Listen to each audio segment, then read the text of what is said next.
Baik. Mulakan kuliah subuh pagi ini dengan sama-sama membaca Al-Quran ila hadratin Nabi Muhammadin Mustafa Rasulullah sallallahu alaihi wasallam wal kiram ashabi ridham syallahumul Fatihah. A'udzubillahi minasyaitonir rajim. Bismillahirrahmanirrahim. Alhamdulillahirabbil alamin. Arrahmanir rahim. Maliki yaumiddin. Iyyaka na'budu wa iyyaka nasta'in. Ihdinas siratal mustaqim. Siratal ladzina an'amta 'alaihim ghairil maghdubi 'alaihim waladdallin. Amin. Assalamualaikum warahmatullahi taala wabarakatuh. Alhamdulillahirabbil alamin. Wal 'aqibatul muttaqin wala udwana illa 'alal zalimin. Asyhadu an la ilaha illallah wahdahu la syarika lah wa asyhadu anna Muhammadan 'abduhu wa rasuluh. Allahumma salli wa sallim ala sayyidina wa nabiyina wa habibina wa syafiina wa maulana Muhammad wa ala alihi wa sahbihi wa man da'a bi da'watihi wa sanna bi sunnatihi ila yaumil. Rabbi ishrah li sadri wa yassir li amri wa hlul 'uqdatam min lisani yafqahu qawli. Amma ba'd. Qala Allah Subhanahu wa ta'ala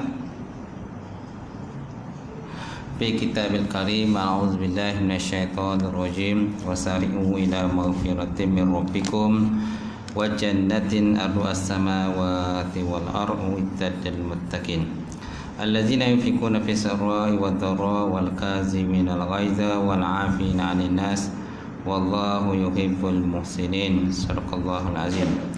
Maksudnya bersegeralah kamu menuju kepada keampunan Allah Subhanahu wa taala dan surga yang disediakan yang seluasnya di antara langit dengan bumi, yang disediakan kepada orang-orang yang bertakwa kepada Allah Subhanahu wa taala. Dan orang-orang yang menginfakkan harta mereka sama ada ketika senang ataupun ketika susah, dan samping itu mereka menahan kemarahan mereka dan memaafkan kesalahan manusia, mereka itu termasuk kumpulan orang-orang yang Allah Ta'ala cintai, iaitu orang-orang yang berbuat ihsan, muhsinun. Wa qala Allah Subhanahu wa ta'ala fi ayatil ukhra, ya ayyuhallazina amanu taqullaha wa tanzur nafsun ma qaddamat lighad wattaqullaha innallaha khabirum bima ta'malun. Maksudnya, wahai orang-orang yang beriman, bertakwalah kamu kepada Allah Subhanahu wa taala dan perhatikanlah terhadap apa-apa yang kamu persiapkan ataupun kamu sediakan untuk hari besok, itulah hari akhirat. Dan bertakwalah kamu kepada Allah Subhanahu wa taala, sungguhnya Allah Taala itu maha luas meliputi akan ilmu dia. Alhamdulillah. Al-Fadil, Tuan-Tuan Imam kita, tak lupa juga Tuan Bilal, kemudian Tuan Sejak kita, seluruhnya pengurusi masjid, jawatan kuasa, bendahari, setiausaha, muslimin, muslimat, mukminin, mukminat yang dirahmati Allah. Alhamdulillah, kita panjatkan puji syukur kepada Ta'ala kerana Allah Ta'ala mengizinkan sekali lagi pertemuan kita pada subuh ini, subuh Sabtu, minggu yang pertama dan ketiga. Kita masih lagi dalam sikit lagi pembahasan tentang fasal yang ke-8 kan, mengenai Allah dan juga memahami dia. Kita masuk dalam ulasan tambahan kan. Ulasan tambahan itu nombor 1, nombor 2. Nombor 2 dah. Baik. Kita lihat ulasan tambahan nombor 2. Qala musannifu rahimahullah wa nafa'ana bi ulumihi fi darin amin. Ketika mengulas kata-kata hikmah mengenai maksiat yang mewarisi kehinaan dan ketundukan kepada Allah, Ibnu Ubbad menyatakan terdapat di dalam sebuah hadis sahih daripada Abu Hurairah radhiyallahu taala anhu daripada Rasulullah sallallahu alaihi wasallam, katanya, demi diriku berada di dalam genggamannya Allah, sekiranya anda tidak melakukan sebarang dosa, sudah tentu Allah Ta'ala akan menghapuskan anda. Sekiranya anda tidak melakukan sebarang dosa, sudah tentu Allah Ta'ala akan menghapuskan anda, dan dia akan bawa satu kaum yang berdosa.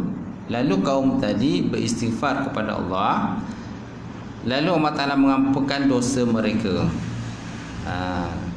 Di antara hikmah kebijaksanaan Allah Subhanahu Wa Ta'ala, kenapa Allah Ta'ala tidak menjadikan kita ni orang kata orang yang terpelihara daripada dosa, kan. Jadi Allah Ta'ala ciptakan kita ni tuan-tuan dalam keadaan selalu buat dosa. Kenapa? Ialah salah satu faktornya ialah supaya bila kita berdosa, kita akan istighfar pada Allah. Kita akan ingat selalu kepada Allah Subhanahu Wa Ta'ala. Kita memohon kemaafan di atas segala dosa dan kesalahan kita. Jadi kalau kita jenis orang yang maksum, yang tidak ada dosa, nak apa nak orang kata istighfar pada Allah, tak? Itu sebabnya hikmah Allah Ta'ala cipta manusia begitulah. Lihat boleh semula. Demi diriku yang berada dalam genggamannya, sekiranya anda tidak melakukan sebarang dosa, sudah tentu Allah Ta'ala akan menghapuskan anda, mana menghilangkan kita dalam muka bumi ini, dan dia akan membawa satu kaum yang berdosa. Lalu kaum itu beristighfar kepada Allah, lalu Allah Ta'ala mengampunkan dosa mereka. Antara hikmah kehebatan Allah Subhanahu Wa Ta'ala lah. Baik, kemudian ini kerana ketika ia melakukan amalan ketaatan, amalan itu disertai dengan perasaan ujub terhadap diri dan terlalu bergantung dengan amalan tersebut. Kerana ada di kalangan manusia ni, bila dia beramal dengan amalan yang baik, banyak lakukan ketaatan pada Allah, separuh daripada kita ni dihinggapi oleh penyakit ujub. Penyakit ujub, hairan dirilah. Wah, aku ni hebat lah, ibadah aku ni hebat, tak ada orang yang lebih hebat pada aku lagi dalam konteks ibadah ni. Apa saja ibadah aku tak buat, semua aku buat. Bersedekah, sembahyang sunat, kan, bangun malam, pergi haji, pergi umrah, setiap tahun pergi umrah, kan. Maknanya apa saja serba-serbi berkorban, kan. Setiap tahun contohnya kalau korban tu paling tidak 5 ekor. Paling tidak 5 ekor, tuan-tuan, korban. Orang nak dapat satu bahagian pun susah. Pening fikir, kan, mana nak cik duit ni nak dapat satu bahagian. Satu bahagian sekarang berapa? 600 kan. Kita nak cari 600 pun susah, kan. Separuh orang 600 senang daripada dia. 5 ekor, 6 ekor pun orang kata ada yang kadang-kadang sampai 100 ekor pun ada. 100 ekor pun korban, kan. 2 ekor hantar ke masjid ni, 2 ekor hantar masjid lain pula, 2 ekor sana, dero sini, tuan-tuan. Tak? Tapi yang dihantar tu kena pastikan lembu yang baik lah, jangan ke lembu yang kus-kus kering. Ada sebahagian daripada kita ni yang bila berkorban, kan, dia hanya bagi duit kepada orang-orang tertentu supaya menguruskan korban dia. Tapi bila dia bagi duit, lepas tu dah buat bayaran semua, dia tak cek pun lembu tu. Dia kata lembu tu sampai, tapi bila tengok lembu tu kurus kering, lemak pun tak ada, tak. Jadi syarat antara korban ialah, antaranya ialah lembu tu ialah ada isi lah, daging dia okey, kan. Ini tak ada apa, tinggal tulang rangka je, macam mana kita nak korban, betul tak? Itu dalam bab korban lah. Baik, seterusnya. Ini kerana ketika ia melakukan amalan ketaatan, amalan itu disertai dengan perasaan ujub terhadap diri dan terlalu bergantung dengan amalan tersebut. Jadi kalau dia ada ceritakan kita ini keadaan maksum, terpelihara daripada dosa dan juga kesalahan, dan kuat ibadah pula, ditakuti ibadah kita ada perasaan ujub, hairan diri.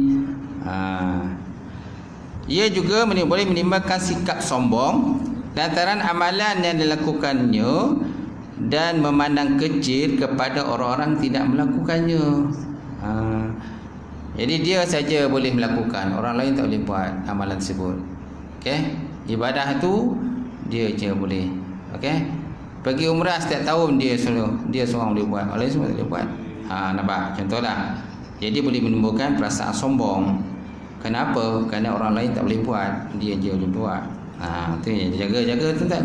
Jaga-jaga. Baik. Sebaliknya bagi orang yang melakukan dosa dan maksiat pada Allah, kadang-kadang maksiat itu berakhir dengan pergantungan kepada Allah dan permohonan ampun daripadanya. Malah dia merasakan dirinya begitu kerdil ataupun kecil, dan memandang orang-orang yang melakukan berbagai-bagai amalan dengan pandangan yang hebat ataupun pandangan yang agung. Nampak tak? Itu yang paling baiklah. Jadi bila orang-orang yang Allah Ta'ala mencipta manusia ni dalam keadaan ada melakukan dosa dan juga maksiat pada Allah, sudah tentu satu hari manusia akan rujuk semula kepada Allah, kembali pada Allah, kembali memohon keampunan kepada Allah Subhanahu Wa Ta'ala, dan dia merasakan dirinya itu lemah, kerdil dan sebagainya, dan sangat mengharapkan Allah Ta'ala memberikan bantuan kepada dia untuk meneruskan kehidupan dia. Okay? Dia rujuk selalu kepada Allah, istighfar selalu kepada Allah Ta'ala. Kalau orang tu dah maksum, macam mana nak buat istighfar? Tak ada masa nak istighfar. Dia maksum daripada dosa dan maksiat. Pelayanan para Nabi dan Rasul. Kalau Nabi dan Rasul mereka maksum, masih lagi mereka istighfar pada Allah. Nabi SAW paling tidak pun sehari semalam 100 kali istighfar kepada Allah. Walaupun Nabi dia rasa dia maksum. Dia maksum pangkat kan, terpelihara kan. Baik, kemudian yang ketiga, ketika mengulas kata-kata hikmah Syekh Ibn Athaillah, apabila Allah Ta'ala menjadikan manusia liar daripada anda, berarti dia adalah sebahagian daripada tanda yang ia mahu membuka pada anda pintu kejinakan dan ketenteraman berada di sampingnya. Ibnu Ubad menyatakan pembukaan pintu ketenteraman dan berjinak-jinak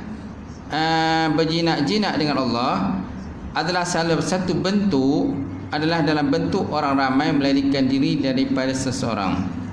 Sehubungan dengan itu dikatakan berbaik-baik dan berjinak-jinak dengan manusia adalah termasuk di dalam tanda-tanda muflis. Termasuk dalam tanda-tanda muflis. Ulang balik. Ketika mengulas kata-kata hikmah Syekh Ibn Athaillah, apabila Allah Ta'ala menjadikan manusia liar, Allah Ta'ala menjadikan manusia ni liar daripada kita. Jumpa kita dia lari, jumpa kita lari, tu tak? Liar dah tu. Berarti dia adalah sebahagian daripada tanda yang ia mahu membuka kepada anda pintu kejinakan dan ketenteraman berada di sampingnya Allah. Ibnu Ubad menyatakan pembukaan pintu ketenteraman dan berjinak-jinak dengan Allah adalah dalam bentuk orang ramai melarikan diri daripada seseorang. Melarikan diri pada seseorang. Sehubungan dengan itu dikatakan berbaik-baik dan berjinak-jinak dengan manusia adalah termasuk daripada tanda-tanda muflis. Sama lagi, apabila Allah Ta'ala membuka kepada anda pintu ini, anda akan merasa liar daripada segala sesuatu yang lain daripada Allah. Sebaliknya anda akan merasa jinak dan tenteram apabila bersama-sama dengan Allah Subhanahu Wa Ta'ala. Makna liar daripada sesuatu selain Allah Ta'ala di sini ialah hati anda merasa tidak senang dan merasa sempit dada terhadap mereka dengan rahsia-rahsia mata hati anda. Anda pula tidak akan mendapati apa-apa berlaku kepada anda kalau anda melarikan diri pada mereka, dan kalau anda bersama mereka pula anda tidak mendapat sesuatu yang boleh memuaskan hati anda. Ini nak ajak pada kita lah, supaya dekat diri pada Allah Subhanahu Wa Ta'ala. Okay? Kerana bila ada kita berdepan dengan manusia, kadang-kadang manusia ni pelbagai bentuk dan gaya lah, yang boleh kadang-kadang meliarkan diri kita daripada ingat kepada Allah Subhanahu Wa Ta'ala. Tapi kalau seandainya kita bercampur dengan manusia dan manusia-manusia liar ni, kita boleh menarik mereka kepada jalan Allah, insya-Allah tak apalah. Takut kita pun tak boleh nak menarik. Okay? Ada separuh orang dia boleh berhadapan dengan golongan-golongan tertentu lah, boleh berdakwah kepada mereka. Contoh Ustaz Habib dulu tu, Ustaz Habib kan, dia boleh berjumpa lah dengan orang kata bapuk-bapuk, mayah-mayah tu semua dengan keadaannya yang menggairahkan. Tapi kalau tuan-tuan jumpa kat saya tak tahu macam mana. Kalau tuan-tuan yang jumpa-jumpa yang manyah tu dengan berpakaian seksi, dengan dada yang terbelah sana terbelah sini dan sebagainya, tapi dia okey lah, selamba je kan, selamba je. Tapi tak tahulah kalau tuan-tuan jumpa, mungkin kopiah tuan kata campak mana pun saya tak tahu kan. Tasbih semua tercampak mana tak tahu. Saya takut. Okey, tapi kalau boleh okeylah, tarik mereka kepada jalan Allah Subhanahu Wa Taala. Satu jihad yang besar tuan-tuan, satu jihad yang besar nak tarik tu, dan satu pengorbanan juga, bukan senang macam tu. Ulang balik ketika mengulas kata-kata hikmah Syekh Hamdan tak hilang. Apabila Allah Ta'ala menjadikan manusia liar daripada anda, berarti adalah sebahagian daripada tanda yang mahu membuka kepada anda pintu kejinakan dan ketenteraman berada di sampingnya Allah Ta'ala.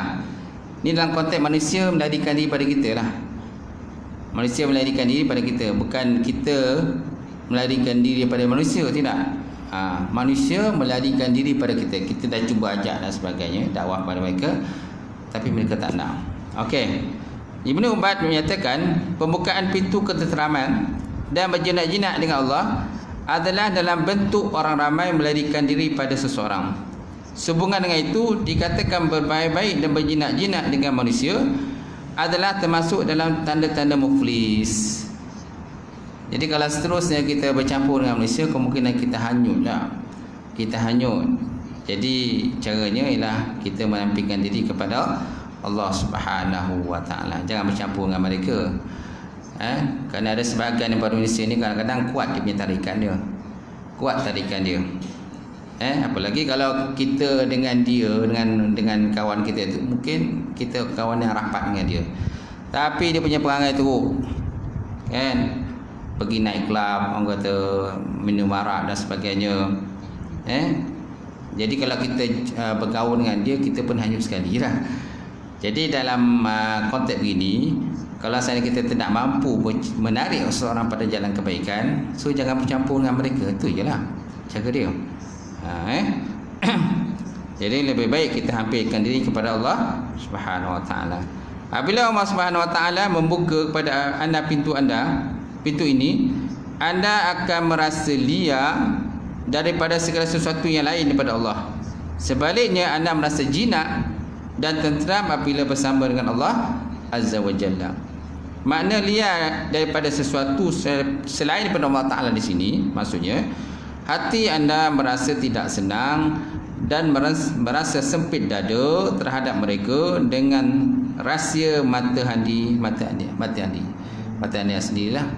Maknanya kita nampaklah benda tu. Kalau seandainya kita terus bergaul, kita terus bercampur dengan mereka, memang kita tak dapat nak tumpukan ibadah kepada Allah Subhanahu Wa Taala. Kuatnya pengaruhlah. Dia macam dadah juga lah, pengaruh dadah kan. Orang kalau dah isap dadah, dah isap gam dan sebagainya, jadi kemudian kena tangkap, masuk penjara, dipulihkan. Akhirnya bila keluar balik, campur balik dengan kawan dia, tengok apa yang berlaku tuan-tuan. Hancurlah balik. Hancurlah. Masyarakat pula contohnya tak nak menerima dia.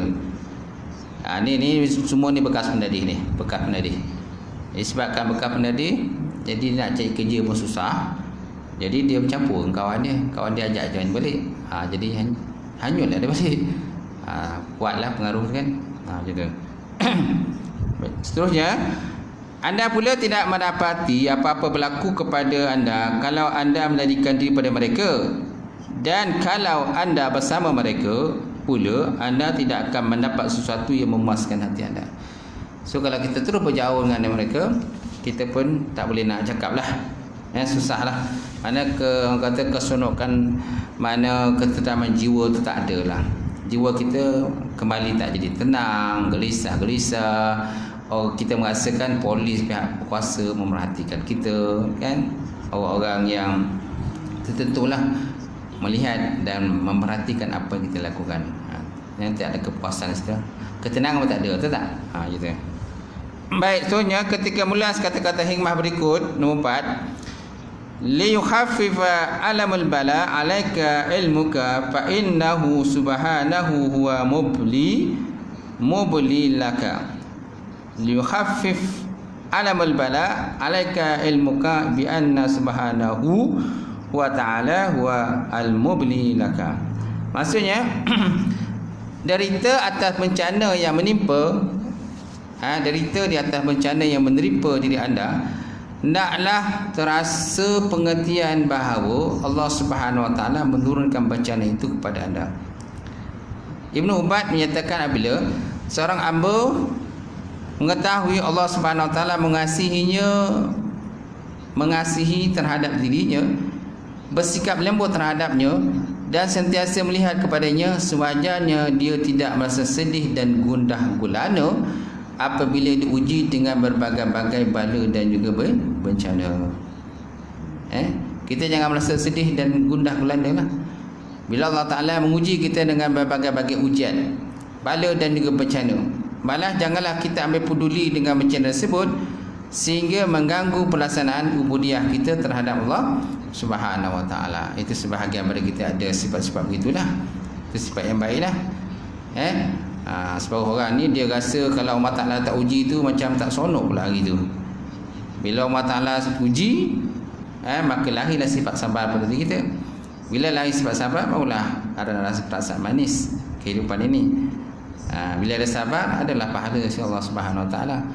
Kalau kita tak diuji apa-apa, so makna tidak akan nampaklah sifat sabar pada diri kita, tak? Kenapa sabar? Ada ke tak ada sabar kita ni? Tenang aja kan, relax je, tak ada apa masalah pun hari ni. Bila ada tanya ada masalah ke? Tak ada masalah. Tapi sebenarnya ada masalah. Ada orang-orang dia tak nak cerita masalah dia kat orang pun. Dia suka kata ini rasa ini ujian daripada Allah Taala. Kalau seandainya satu ujian tu mungkin dia tak boleh lagi nak tanggung, baru dia mengadulah kepada orang ramai ataupun kepada Allah Subhanahu wa taala. Yang sebaiknya kita mengadu pada Allah, kepada baiklah. Manusia ni hanya sebagai wasail aja. Wasail. Kita mengadu pada doktor. Contohlah, kita sakit. Tuan-tuan kalau sakit mengadu kat doktor tak? Mengadu kan? Ada tak di kalangan kita kalau sakit tak mengadu kat doktor? Tuan-tuan sanggup kata berjam-jam duduk dekat klinik tu, kat hospital, kerana semata-mata nak bertemu duga dengan pertemuan dengan doktor kan? Bila nampak muka doktor ya, terus sihat. Selagi mana tak nampak muka doktor, selagi tu tak sihat, tuan-tuan. Nampak pula muka jururawat pula yang melecun, cantik-cantik kan, terus sihat. Tadi tuan kata tang sakit. Tak ada dah, tak sakit lagi dah sihat dah.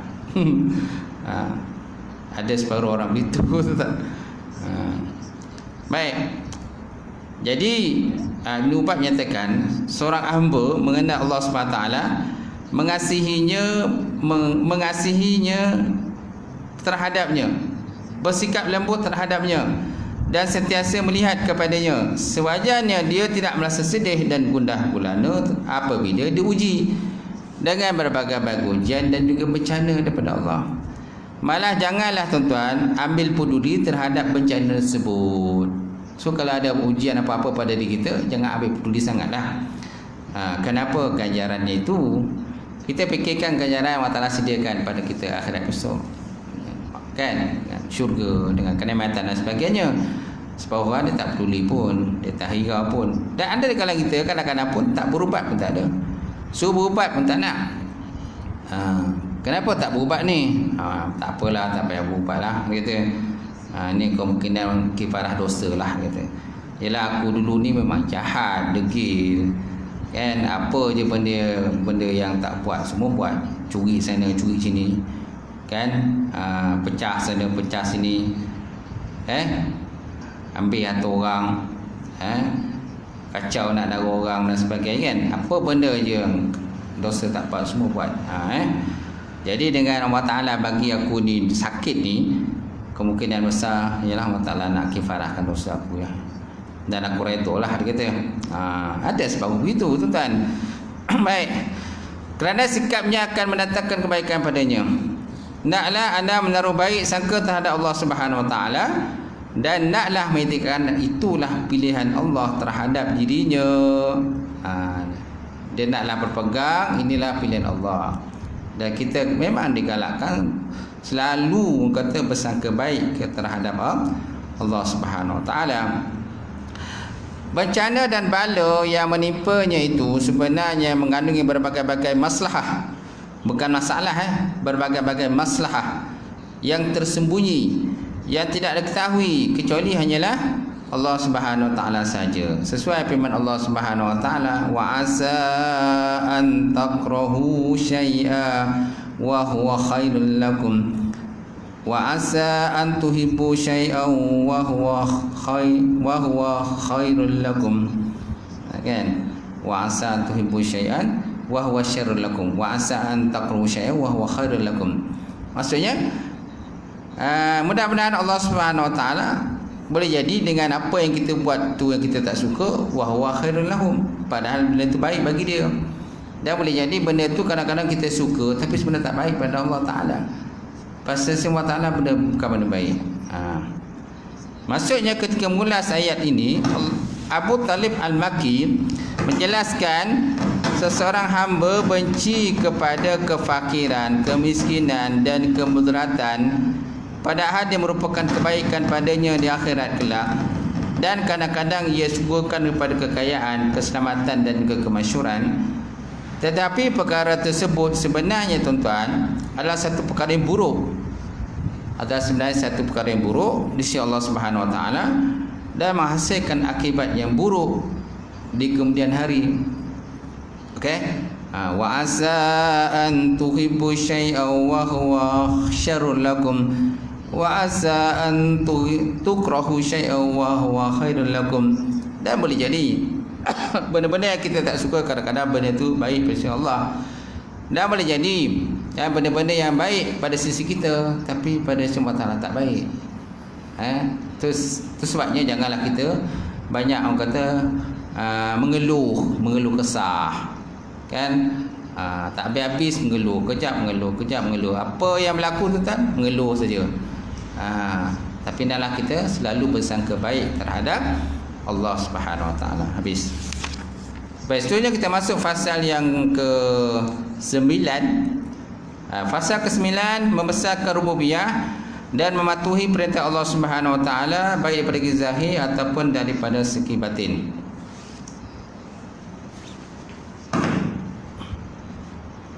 Baik, apa kata Syekh Ibn Athaillah seterusnya?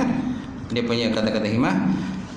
Dia kata la yakhafu alayka an talbisal turuq alayka wa inna ma yakhafu alayka min ghalabatil hawa alayka.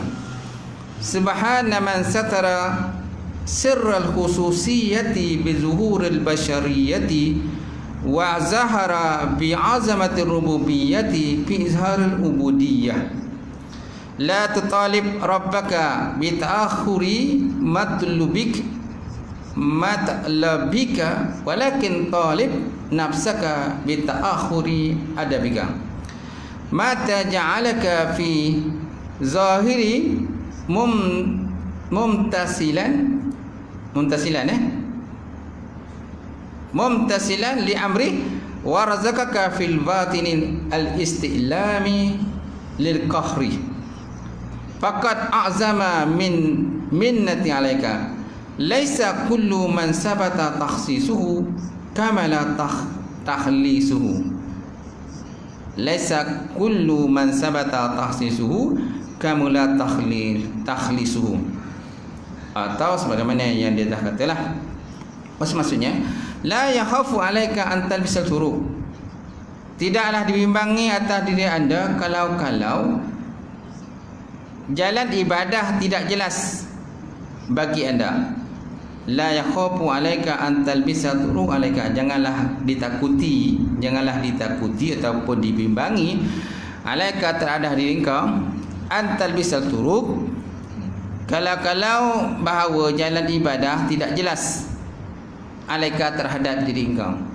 Wa inna ma yakhafu alaika min ghalabatil hawa'i alaika. Tetapi yang dibimbangkan atas diri anda ataupun yang sepatutnya kita bimbang, apa yang kita perlu bimbang tuan, min ghalabatil hawa alaika, daripada diri kita ni dikuasai oleh hawa nafsu. daripada diri kita ni dikuasai oleh hawa nafsu. Itu yang sepatutnya kita bimbanglah. Jadi musannaf kata janganlah kita bimbang kalau seandainya jalan-jalan ibadah ni kita kadang tak nampak sangatlah jalan ibadah. Walaupun jalan ibadah ni berbagai-bagai bentuk dan sebagainya, tapi ada separuh orang dia tak nampak jalan ibadah itu. Bila mengaji pun kadang-kadang kan mengaji tapi bila tanya faham ke tak faham ke tak faham gitu, tapi datang mengaji, alhamdulillah datang mengaji kan, kerana kefahaman ni sebenarnya pun daripada Allah Ta'ala. Ada orang ngaji kadang berpuluh tahun tuan-tuan tak faham. Tapi kalau orang kata benda tentang bab dunia, sekejap je dia boleh jawab dalam bab dunia lah, benda-benda dunia. Tapi benda-benda akhirat ni boleh tanya, susah dia nak jawab. Bukan dia tak mengaji, dia mengaji, tapi kurang lambat kepahamannya dalam konteks. Juga kadang-kadang bahasa Arab susah bagi separuh orang, tapi separuh orang anggap bahasa Arab ni senang aja. Bahasa Inggeris yang susah. Ada orang dia bahasa Inggeris senang, cakap Inggeris berabu, tak? Tapi lu cakap Arab tak boleh. Sepatah lu cakap Arab. Gitu. Kalau boleh pun ana anta ajalah. Ana anta, na'am, la gitu. Na'am ya, la tidak boleh.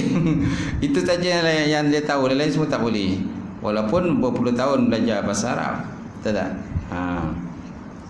Baik, seterusnya, subhana man satara sirra khususiyati bi zuhuril basyariyati wa hazara bi azamatil rububiyah min izharil ubudiyah. Maha suci Allah Subhanahu wa taala yang telah menutup rahsia sifat kekhususan dengan menampakkan sifat-sifat manusia, kemanusiaan.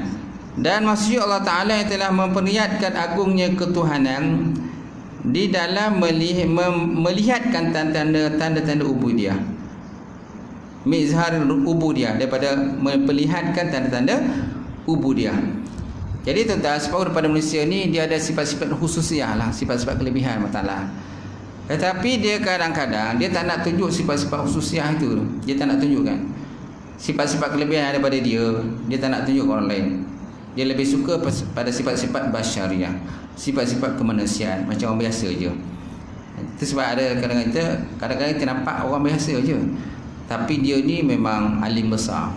Dia alim. Kenapa macam orang biasa je kan? Ataupun kadang-kadang nampak orang dia biasa je, tapi dia ni dia ni syekh tarikat. Dia syekh tarikat. Kan? Dia dapat ijazah sana ijazah ni. Banyaklah apa ijazah yang tak ada daripada Tok Guru besar-besar, syekh-syekh ni semua dia ada. Kalau nak ambil sanad kena pergi jumpa dia lah sanad. Tapi orangnya biasa je kita nampak. Tak? Macam biasa je. Dia tak tunjukkan dia punya khususiah, kelebihan Allah Ta'ala daripada dia tak tunjukkan. Dia lebih suka pada sifat-sifat basyariah, sifat-sifat manusia biasa je. Baik, seterusnya, wala tutalib rabbaka bi takhurin matlabika walakin talib nafsaka bi takhurin adabika. Janganlah anda menuntut kepada Allah kerana tertangguhnya hasil permohonan anda, tetapi tuntutlah diri anda lantaran kurang adab kita. So jangan kita duduk sibuk-sibuk ni, kenapa lah Allah Ta'ala tak perkenankan aku punya permohonan ni. Aku dah minta banyak kali pada Allah, tapi Allah Ta'ala masih lagi tak bagi apa yang aku nak. Okey? Kita jangan duduk sibuk fikir benda tu, tapi fikirlah tentang adab kita. Ada tak kita beradab pada Allah? Ada tak kita bersyukur di atas segala pemberian Allah? Apa yang dah dia ada pada kita ni, ada tak bersyukur? Kadang yang ada pada kita pun kita tak bersyukur. Tapi nakkan yang lain, yang lain, yang lebih banyak pada tu. Sikit pun tak syukur kan? Sebaiknya yang sikit tu syukur dulu. Barulah kita duk fikir benda-benda lain pula yang lebih besar. Baik, mata ja'alaka fi zahiri mumtasilan li amrihi wa razaqaka min batini al-istilam li qahrihi faqad azama minnati alayka. Apabila Allah Ta'ala menjadikan anda mengikut perintahnya secara lahir dan menurut batin Allah, memberi anda berhati menyerah kepada kekuasaannya Allah Subhanahu Wa Taala, berarti Allah Taala benar-benar mengagungkan anugerahnya terhadap diri anda sendiri. Lama dia. Apabila Allah Taala menjadikan anda mengikuti perintah-perintahnya secara zahir dan juga secara batin, Allah memberikan anda berhati menyerah kepada kekuasaannya, berarti Allah Ta'ala benar-benar mengagungkan anugerahnya kepada anda.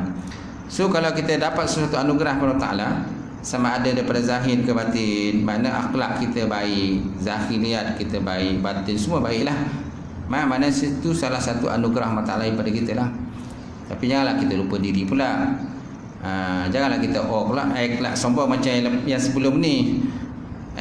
Dia rasakan dirinya maksum, hebat, jadi dia tak ada gunalah.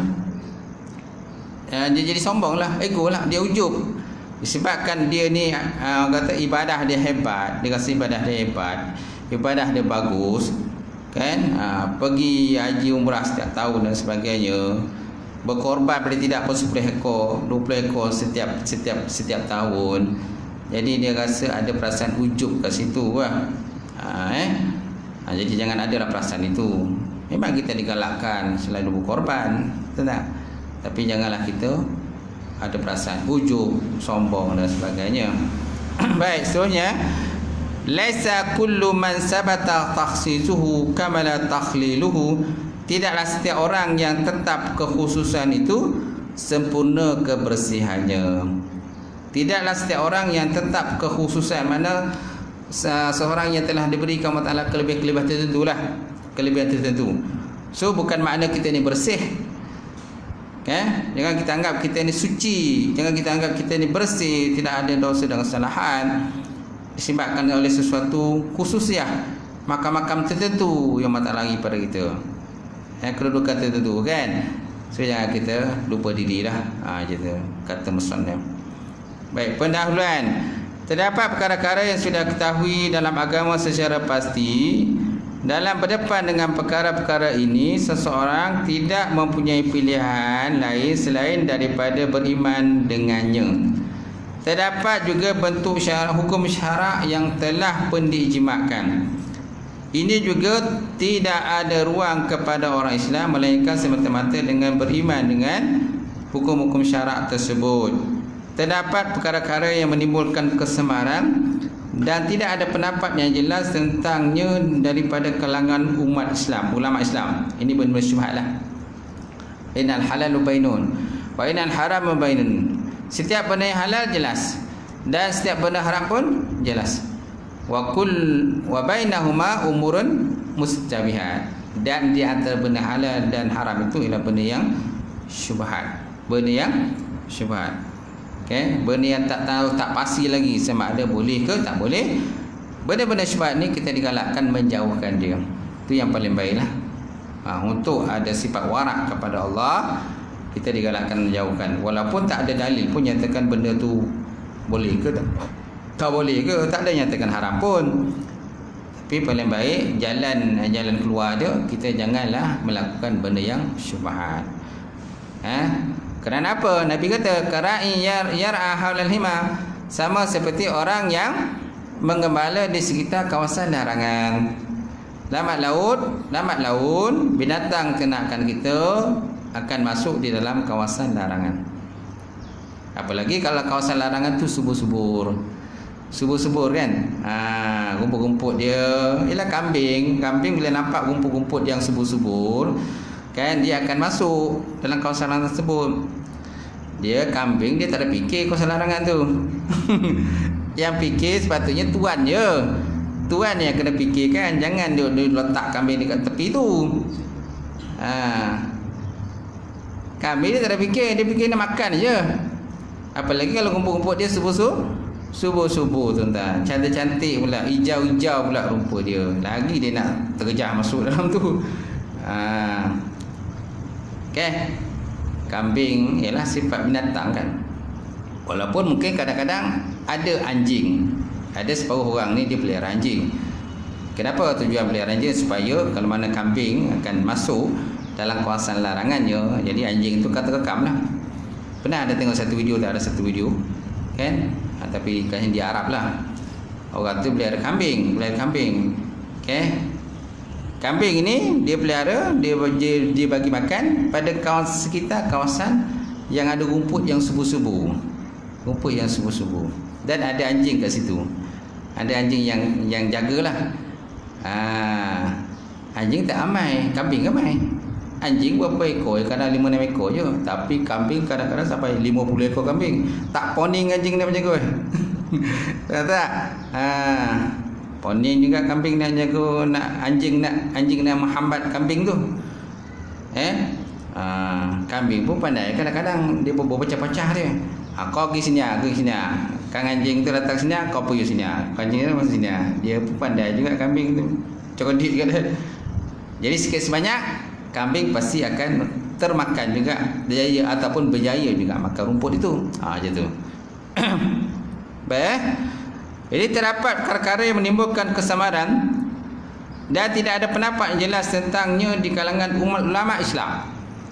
Terdapat hukum-hukum syarak yang masih dipersisihkan oleh ulama, khususnya oleh di kalangan imam-imam yang melakukan ijtihad. Okey. Jadi ada hukum-hukum kadang-kadang khilaf ulama. Ulama ni kata boleh, ulama ni kata tak boleh dan sebagainya. Kan? Khilaf ulama pun kadang-kadang ada kebaikan juga.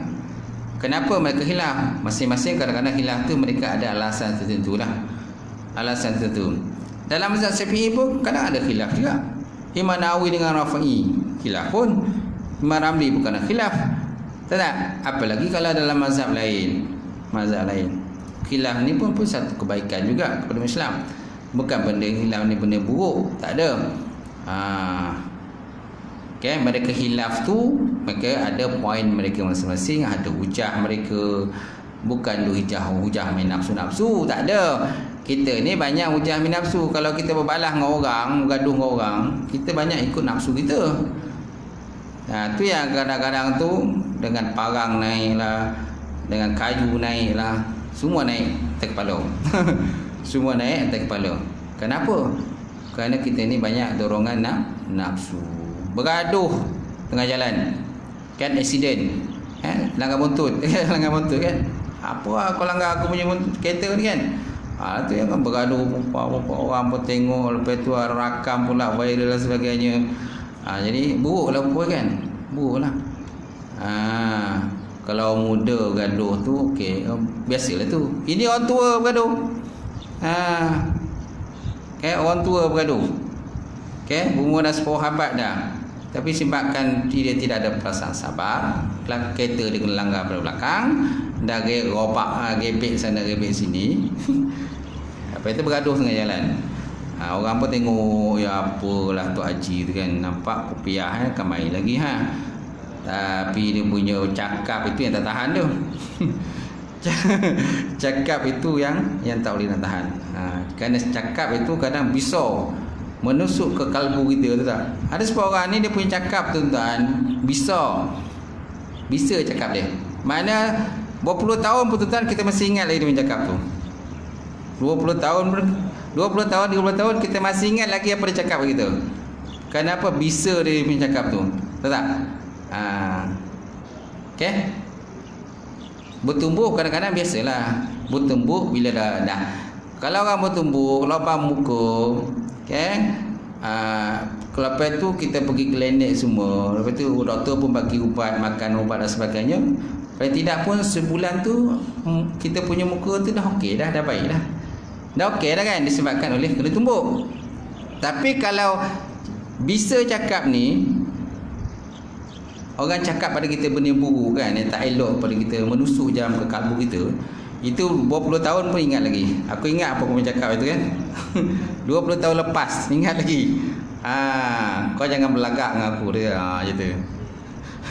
Baik, seterusnya dalam berdepan dengan perkara ijtihad ni tuan-tuan, seorang Islam boleh berpegang dengan jalan ijtihad salah seorang daripada imam-imam mujtahid, walau bagaimanapun dalam menghadapi sesuatu situasi seseorang perlu juga melihat adakah kecenderungannya kepada satu-satu ijtihad imam itu kerana didorong oleh nafsu dia.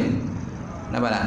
Dalam satu keadaan dan ketikanya, kita pun kena check and balance balik lah, check balik. Sesuai tak fatwa kata ulama itu untuk diri kita pada masa itu, sesuai ke tak sesuai. Kalau rasa tak sesuai pada masa itu, jangan gunakan fatwa ulama itu.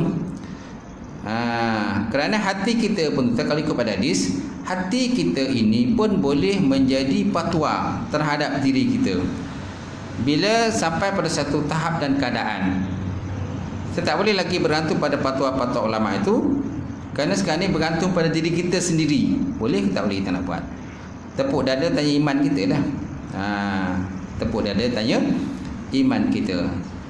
Itu dalam keadaan terdesak lah maksudnya, dan darurat betul.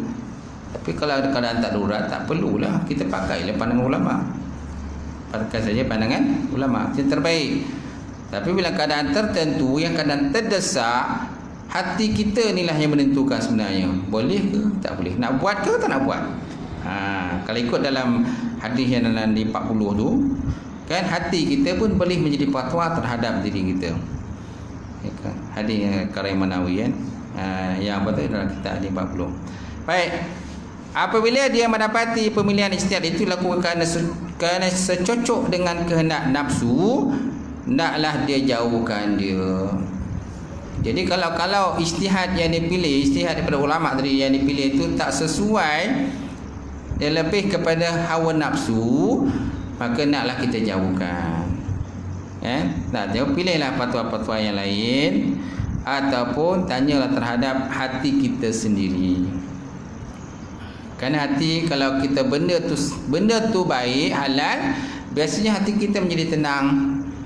Sebab Nabi sallallahu alaihi wasallam bersabda, "Iza fa'ala al-amra fata' yadaka 'ala sadrik fa innahu halal fa innal halal yaskunu wa innal haram yattarib." Okey, apabila kamu nak melakukan satu perkara, maka letakkan tangan kita di dada. Letakkan tangan di dada, kerana kan kalau seandainya benda yang kita nak buat tu halal, maka hati kita menjadi tenang. Dan kalau seandainya benda kita nak buat tu haram, maka hati kita akan gementar. Hati akan gementar lah, keluh kesah terhadap apa yang kita nak buat tu. Kemungkinan benda tu haram lah, janganlah kita buat. Hati pun boleh menjadi fatwa terhadap diri kita tentang. Baik, kemudian Allah Ta'ala mengkhususkan makhluknya yang paling lemah dengan beberapa keistimewaan ataupun kekhususan. Keistimewaan yang dianugerahkan oleh Allah sebenarnya terlalu banyak sekali. Allah Ta'ala mengkhususkan makhluk yang paling lemah dengan beberapa keistimewaan. Mana setiap manusia ni ada keistimewaan tertentu Allah Ta'ala bagi pada dia. Hatta diri kita sendiri pun kadang-kadang ada Allah Ta'ala bagikan satu keistimewaan. Yang orang-orang lain tak boleh nak buat. Betul tak? Jadi keistimewaan yang dianugerahkan Allah Ta'ala itu sebenarnya banyak sekali. Anda tak boleh terhalang oleh pakaian manusia daripada mengenal Tuhan yang umpamanya keistimewaan. Tidak ada yang lebih zahir di dalam membesarkan rububiyah Allah Ta'ala selain daripada melakukan ibadah dan ubudiyah kepada Allah Ta'ala. Kerana pada keduanya terdapat kesempurnaan manusia. Tidak ada yang lebih zahir di dalam membesarkan rububiyah, ketuhanan, selain daripada melakukan ibadah dan ubudiyah kepada Allah Ta'ala. So maknanya kalau kita nak dekat kita pada Allah, kena banyaklah ibadahlah dan ubudiyah. Ataupun kita nak membesarkan rububiyah. Rububiyah mana ketuhanan. Rububiyah dengan uluhiyah benda yang sama. Kita dah bahas sebelum ni. Walaupun ada sebagian ulama kata mengasingkan. Okey, rububiyah lain, mana uluhiyah lain. Rububiyah lain, uluhiyah. Tapi dalam konteks yang lain, ulama Ahlus Sunnah menyatakan bahawa rububiyah dan uluhiyah benda yang sama je, cuma berbeza lafaz. Okey. Keduanya juga merupakan pintu untuk masuki kepada Allah Ta'ala dan meraih rahmat dan penerimaan doa. Apabila doa lewat diperkenankan, naklah anda memeriksa adab anda terhadap Allah. Kalau doa kita ni lambat Allah Ta'ala terima, okey, cek kita punya adab. Adalah kita beradab pada Allah? Ada tak ni kita ni kurang ajar dengan Allah Ta'ala? Kan? Okey. Kalau tak ada kurang ajar, so maknanya tunggu je lah Allah Ta'ala perkenankan doa kita. Kalau kita ni banyak kurang ajar terhadap Allah, okey, banyak istighfar lah. Kena banyak istighfar, banyak muhasabah diri. Okey. Dan atau adab anda ketika bersama dengan makhluk Allah, iaitu periksalah tentang sejauh manakah ubudiyah dan ibadah anda terhadap Allah Subhanahu Wa Taala. Sekali lagi, tanda khususiah ialah mematuhi perintah daripada segi zahir dan menyerah diri kepada Allah daripada segi batin. Ini salah satu daripada tanda khususiah. Khususiah mana keistimewaan kan? Khususiah mana keistimewaan. Salah satu pada khususiah, tanda-tanda keistimewaan yang kita dapat, maknanya kita patuh perintah Allah sama ada segi zahir dan juga batin, dan selalu menyerahkan diri pada Allah dalam apa saja bentuk kan kejadian yang berlaku pada kita. So kita banyak serah diri pada Allah, tawakal tu Allah, tapi usaha dahulu. Okay. Ada juga naklah mengetahui khususiah, naklah anda menjadi seperti yang dijelaskan di atas supaya anda termasuk dalam golongan orang-orang yang khusus. Anda juga naklah mengetahui khususiah kepada seorang manusia tidaklah membuktikan manusia itu sudah bersih sepenuhnya daripada hawa nafsu. So jangan kita fikir kan, jangan kita sangka orang itu kalau dapat suatu khususiah, sesuatu kelebihan, kita jangan anggap dia ni sempurna. Jangan. Okey, jangan anggap dia ni maksum. Okey, kau ni dah hebat ni, kau ni maksum ni rasanya ni. Jadi ahli manusia ada manusia yang kadang menyembah manusia. Ada manusia menyembah, tapi bukan dalam kita lah Islam kan. Tapi orang kadang kafir. Orang kafir kadang dia macam perempuan tu kan. Saya pernah tengok satu video seorang perempuan lah, dia dianggap sebagai Tuhan. Sampaikan ada dia punya orang yang kata yang taksub dengan yang menganggap perempuan sebagai Tuhan, ada yang menyembah kaki dia. Ada menyembah kaki dia. Dan budak perempuan itu tidak pernah menjejakkan kakinya di tanah. Dia tak pernah menjejakkan kaki ke tanah. Okey, saya tak tahu agama apa. Jadi sesiapa yang nak ambil berkat, dia kena cium kaki dia. Kena cium kaki budak tu, maka akan dapat berkat. Kadang-kadang ada yang jenis kata dibasuh kaki dia, kaki budak perempuan tu dibasuh kan, dan air kaki basuhan tu digunakan untuk minum. Air kaki basuhan perempuan tu digunakan untuk minum. Mana dah bertuhankan kepada budak tu lah. Tapi bukan agama kita lah. Agama saya tak pasti agama Hindu dan sebagainya. Dia ada yang begitu. Baik. Inilah dia ibu segala makna yang dapat kita keluarkan dalam pasal ini. Sampai situlah. Wallahu alam.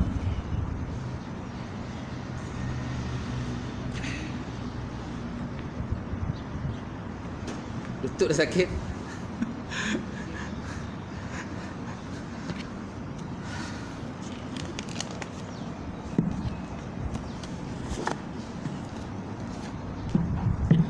Okey, sikit lagi kita tengok kitab tu. Muka surat berapa tu? 175.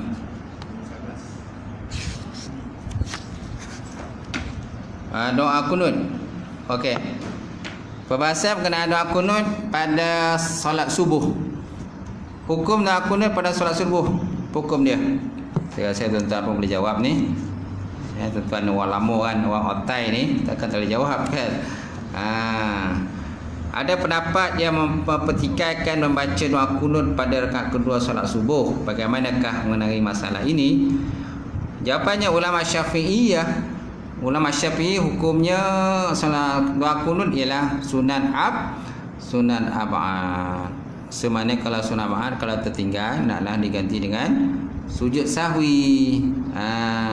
Kalau sunat ayah tak perlu digantikan dengan sujud sahwi kalau sana kita terlupa. Dalilnya hadis Anas, Nabi SAW qanata syahran yad'u alaihim summa taraka fa amma fi subhi falam yazal yaqnutu hatta farqal dunya.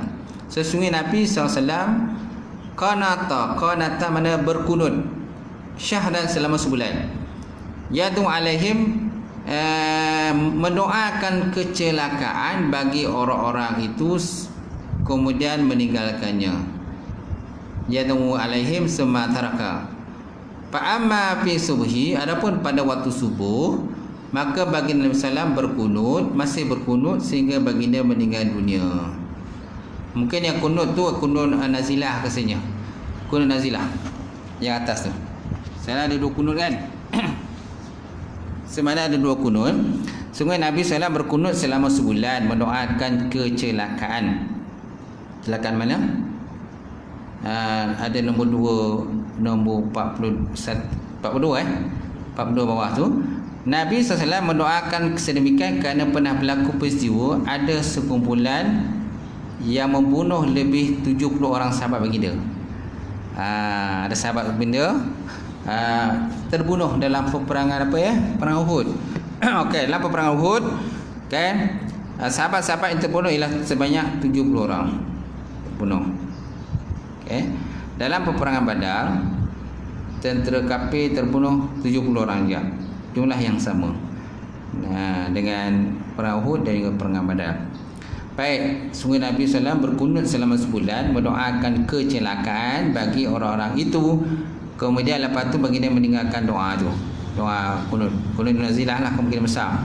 Adapun pada waktu subuh maka Nabi ataupun baginda masih berkunut sehingga baginda meninggal dunia. Okey, keterangannya melalui hadis ini doa yang ditinggalkan oleh baginda ialah kunut nazilah. Betul lah. So mana yang ditinggalkan ialah kunut nazilah. Bukannya kunut, doa kunut biasa yang diamalkan dalam mazhab Syafi'i rahimahullah. Riwayat Abu Hurairah, beliau berkata, kana Rasulullah sallallahu alaihi wasallam idza rafa'a rasahu fi ruku' fi shalah as-subhi fi rak'at ats-tsaniyah rafa'a yadayhi yad'u bi hadza du'a Allahumma hadini fi man hadait wa afini fi man afait wa tawallani fi man tawalla ila akhir du'a. Kana Rasulullah adalah Nabi sallallahu alaihi wasallam idza rafa'a rasahu, apabila dia mengangkat akan kepalanya, mina ruku', daripada ruku', fi sholahi subhi, dalam sembahyang subuh, fi raka'atis tsaniyah, dalam rakaat yang kedua, rafa'a yadayhi, Nabi mengangkat akan tangannya, fayad'u bi hadza doa, maka Nabi pun berdoa dengan doa ini. Apa doanya? Allahumma hadini fi man hadait wa afini fi man ait, ila akhir doa. Okey, kemudian pendapat ulama, Imam Nawawi menyebutkan dalam kitab Majmu' Syarah Muhazzab, apa kata Imam Nawawi? Mazhabuna annahu yustahabul qunut fiha sawa'un nazalat am lam tanzil wa bihadza qala aksarus salaf wa man ba'dahum aw katsirun minhum wa mimman qala bihi Abu Bakr As-Siddiq wa Umar ibn Khattab wa Utsman wa Ali wa ibnu Abbas wal Barra ibni Hazif radhiyallahu taala anhum. Maksudnya tuan, mazhabuna, mazhab kita, mazhab kita Syafi'i lah. Mazhabuna annahu yustahabul qunut fiha, bahawa disunatkan kunut fiha padanya sembahyang subuh, sawa'un nazalat am lam tamzil, sama ada kena musibah ataupun tidak. Sama ada nazalat asal mana nazalat turun, nazalat asal turun kan, alam tamzil kan, sama ada nazalat turun ataupun kena musibah, am lam tamzil ataupun tak kena musibah. Okey, wa bihaza qala asar salaf wa man tabi'ahum aw katsirun minhum, wa bihaza, dengan ini mana ini pendapat lah, ini pendapat menjandakan yustahabul kunut tu, disunatkan kunut tu. Qala, berkatalah aksarul salam, kebanyakan daripada ulama salam. Wa man ba'dahum, dan orang yang sesudahnya. Au kasirun minhum, ataupun kebanyakan daripada mereka. Okey. Wa mimman qala bihi, dan setengah daripada orang yang berkata demikian itu itulah Abu Bakar Siddiq. Abu Bakar sendiri pun ada cakap. Wa Umar bin Khattab pun ada cakap. Osman pun ada mulakan pendapat begitu. Wa Ali pun ada, Ibn Abbas pun ada, wal Bara' ibn Hazif radhiyallahu ta'ala anhum, telah meredha Allah Ta'ala-kan mereka itu semuanya. Faham kan? Kemudian Syekh Jad Al-Haq, Ali Jad Al-Haq. Hebat nama tuan-tuan. Syekh Jad Al-Haq, Ali Jad Al-Haq. Okey, yang meninggal pada tahun 1416 Hijrah. Dia kata, dia ni salah seorang daripada ulama Azhar, menyatakan dalam kitabnya yang bernama Al-Kunud Baina Asy'ariyah wal Bid'ah, kunut masalah kunut, perbezaan di antara Imam Syafi'i dan juga ahli-ahli bid'ah. Apa yang dia kata dalam kitabnya, muka surat 46, man qanata fi salatu subhi ba'da rukub faqad ittaba'a sunnatan waridatan an Rasulillah sallallahu alaihi wasallam wa qad ittaba'a ashabuhu min ba'dihi wa amila biha a'immatul mujtahidun wal fuqaha wal muhaddisun.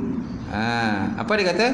Paman qanata fi salati subhi, maka barang siapa yang kunut dalam sembahyang subuh ba'da ruku', sesudah ruku', faqat, maka sungguh ittaba'a sunnatan waridatan an Rasulillah, maka sungguh dia telah mengikut satu sunnah yang telah warid daripada baginda Rasulullah sallallahu alaihi wasallam. Maka dia sungguh telah mengikut satu sunnah yang waridah. Waridah ni yang datanglah daripada baginda Rasulullah sallallahu alaihi wasallam.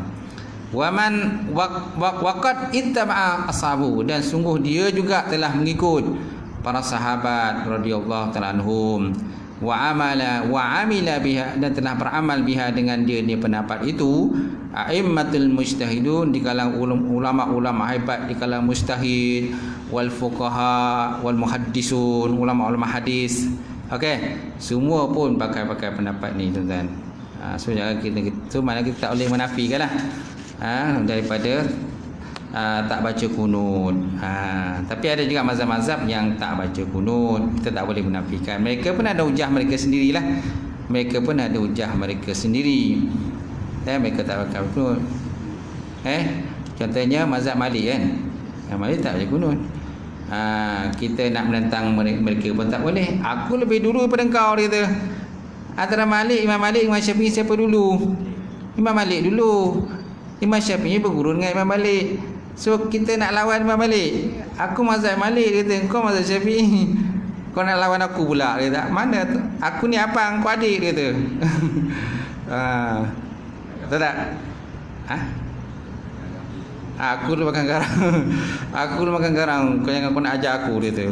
Jadi kita jangan kalau mereka tak kunut tu, tak payahlah kita nak bergaduh dengan dia pula, kan? Wallahualam. Dia tak kunut. Dia ada mazhab tak? Takut tak ada mazhab tu, dia susah tu. Kalau kita tak kunut tu ikut mazhab tertentu, okeylah. Takut tak ikut, tak ada mazhab, susah. Ada orang tak nak berpegang dengan mazhab. Dia pegang hadis Imam Bukhari Muslim aja. Mazhab-mazhab tak nak pegang. Dia tak fikir siapa dulu. Kan Imam Bukhari dengan Muslim, dengan Imam Syafi'i, siapa dulu lahir? Imam Syafi'i dulu. Kemudian Imam Bukhari Muslim ni kemudian. Okey? Wallahu alam. Cukup sekadar tu pengajian kita. InsyaAllah akan datang sambung lagi. Ada soalan lagi?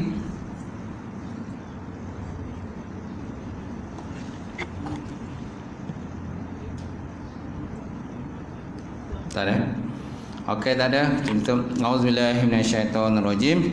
Bismillahirrahmanirrahim. Alhamdulillah wassalatu wassalam ala asyrafil mursalin wa ala alihi washabihi. Allahumma zidna ilman nafi'a wa yaqina as-sadiqa wa 'ilman mutaqabbala wa rizqan halalan mubarakatan katsira wa siyana fatan ya alim لولا قلوبنا بنور معرفتك وصلاح فعرفين اللهم بقنا بدين اللهم بقنا بدين اللهم اجعل هذا جمع المرحومة وتفرقنا من بعد تفرق المعصومة ربنا آتنا في الدنيا حسنة وفي الآخرة حسنة وقنا عذاب النار سبحان ربك رب العزة عما يصفون والسلام على المرسلين الحمد لله تقبل الله منكم.